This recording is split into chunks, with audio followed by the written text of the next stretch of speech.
फागुन महीने का महत्व। हिंदू पंचांग का अंतिम महीना फागुन मास होता है और इस महीने में धीरे धीरे गर्मी के दिन शुरू होने लगते हैं तथा ठंड कम होने लगती है। फागुन मास में महाशिवरात्रि और होली ये दो सबसे बड़े त्योहार पड़ते हैं जो कि बहुत ही धूमधाम से मनाए जाते हैं। हिंदू धर्म के अनुसार अनेक देवताओं में से एक चंद्र देवता है। चंद्र के देवता भगवान शिव हैं और शिव जी ने चंद्रमा को अपना सिर पर धारण कर रखा है। अतः पुराणों की माने तो फागुन मास चंद्र देव की आराधना के लिए सबसे उपयुक्त समय होता है, क्योंकि यह चंद्रमा का जन्म माह माना जाता है। फागुन माह में भगवान श्री कृष्ण की आराधना का विशेष महत्व है। इस माह में विशेष भगवान श्री कृष्ण के 3 स्वरूपों की पूजा करना बहुत ही लाभदायी माना जाता है।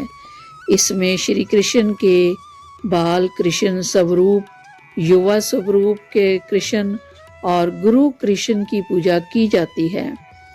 बाल कृष्ण रूप की पूजा संतान पाने के लिए, युवा स्वरूप कृष्ण की पूजा दाम्पत्य जीवन में मधुर बनाने हेतु और गुरु रूप कृष्ण का पूजन मोक्ष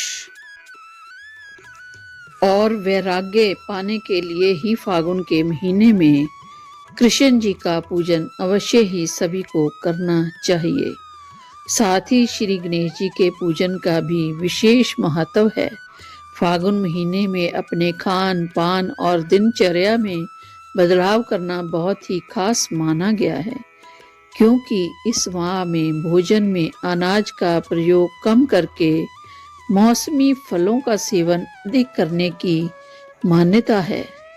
कथा के अनुसार फागुन मास की कथा सतयुग की बात है। उस समय एक बड़ा ही धर्मात्मा राजा का राज्य था। उसके राज्य में एक ब्राह्मण था।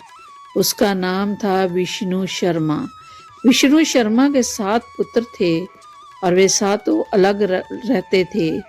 जब विष्णु शर्मा का वृद्ध अवस्था का समय आया तो उसने सब बहुओं से कहा, तुम सब गणेश का व्रत करो। समय विष्णु शर्मा भी इस व्रत को किया करता था। अब बूढ़ा हो जाने पर वो दायित्व अपनी बहुओं को सौंपना चाहता था।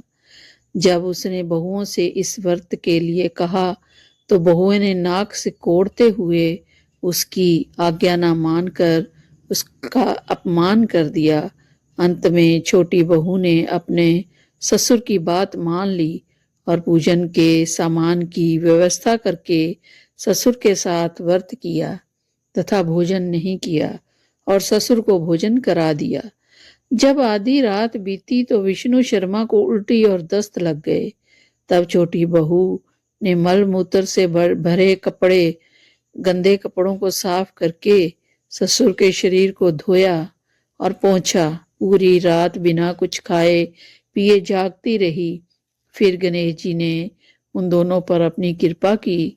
ससुर का स्वास्थ्य ठीक हो गया और छोटी बहू का घर धन धान्य से परिपूर्ण हो गया। तत्पश्चात अन्य बहुओं को भी इस घटना से प्रेरणा मिली और उन्होंने भी श्री गणेश जी का व्रत किया। अंततः फागुन मास में जो भी व्यक्ति सच्चे मन से श्री गणेश जी का व्रत करता है और भगवान गणेश उसकी सभी मनोकामना पूरी करते हैं। फागुन मास भगवान विष्णु और श्री कृष्ण का अत्यंत प्रिय है, जिसमें भक्ति और तपस्या और दान का विशेष महत्व है। इस पूरे महीने सुबह जल्दी उठकर स्नान, भगवान विष्णु की पूजा और आंवले के वृक्ष की परिक्रमा करने से अक्षय पुण्य मिलता है। यह माँ पापों से मुक्ति और प्रेम का प्रतीक माना जाता है। फागुन मास की मुख्य कथा विष्णु कृष्ण पूजा।